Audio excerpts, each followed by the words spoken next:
ఉమ్మడి మెదక్ జిల్లాలో ఈరోజు ప్రధాన వార్తలు ఈ విధంగా ఉన్నాయి. సంగారెడ్డి జిల్లా పటాన్చెరు పాషమైలారం పారిశ్రామిక వాడలోని సిగాచి పరిశ్రమలో జరిగినటువంటి ఘోర దుర్ఘటనకు సంబంధించి ఇంకా ఆ శవాల వెలికితీత కార్యక్రమం ఇంకా కొనసాగుతూ ఉన్నది. ఇప్పటి వరకు సుమారు 40 మంది వరకు శవాలకు సంబంధించిన ఆనవాళ్లు లభించినట్టుగా అధికారికంగా తెలుపుతున్నారు. నిన్న ఈరోజు కలిసి మరొక 2 శవాలకు సంబంధించిన వివరాలు అయితే తెలిసాయి. ఇప్పటి వరకు 38 మందికి సంబంధించిన శవాలను గుర్తించి వారి బంధువులకు అప్పగించడం జరిగింది. అవి వాటిని తీసుకుని వారి ప్రాంతాలకు తరలి వెళ్ళినట్టుగా తెలుస్తుంది. ఇంకా సుమారు 9 మందికి సంబంధించిన పూర్తిస్థాయి ఆచూకీ తెలియాల్సి ఉంది. అయితే ఇంకా ఏవైనా శవాలు ఉన్నాయా, ఇంకా చనిపోయిన వాళ్ళు ఇంకా ఎవరైనా ఉన్నారనే సంబంధించి మాత్రం ఇంకా వెతుకులాట కొనసాగుతుంది.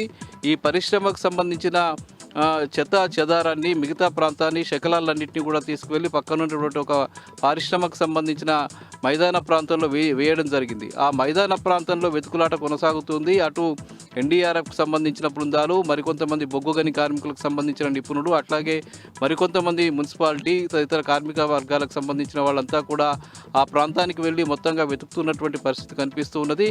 ఇంకా అందులో ఏవైనా శవాలు లభిస్తాయనే వెతుకులాట మాత్రం కొనసాగుతున్నాయి. అయితే మొత్తంగా ఇప్పటి వరకు తెలుస్తున్న దాని ప్రకారం 50 మంది వరకు చనిపోయినట్టుగా ఖచ్చితంగా తెలుస్తూ ఉంది. ఇంకా కొంతమందికి సంబంధించిన ఆచూకీ ఏమైనా అందులో లభిస్తుందా అనే విషయం అయితే వెతుకులాట కొనసాగుతుంది. అది వెతికితే అందులో దొరికేటువంటి శకలాలకు సంబంధించి కానీ, మాంసం ముద్దలకు సంబంధించి కానీ ఇంకా ఏమైనా దొరికితే వాటికి సంబంధించి మళ్ళీ నిర్ధారణ చేసుకోవాల్సిన అవసరం అయితే ఉంటుంది. అయితే ఇంకా 60 మందికి సంబంధించి వాళ్ళు క్షేమంగా బయటపడ్డారని చెప్పి యాజమాన్యం చెప్తున్నప్పటికీ కానీ ఆ 60 మంది ఎక్కడున్నారు, వాళ్ళు ఏం చేస్తున్నారు, వాళ్ళకు సంబంధించిన వివరాలు ఏమిటి అనే విషయాన్ని మాత్రం ఇంకా బయటకు పొక్కడం లేదు.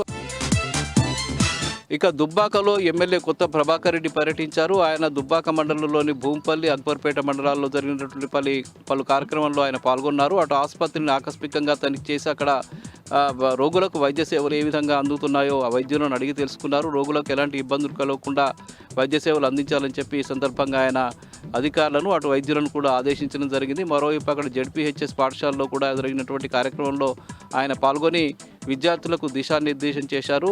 విద్యార్థులంతా కూడా చక్కటి చదువులు చదువుకుని ఉన్నత స్థాయికి ఎదగాలని చెప్పి ఆయన ఈ సందర్భంగా చెప్పారు. ముఖ్యంగా తాను కూడా తన పిల్లల్ని ప్రభుత్వ పాఠశాలలో చదివించాలని చెప్పి ఈ సందర్భంగా చెప్పడం జరిగింది.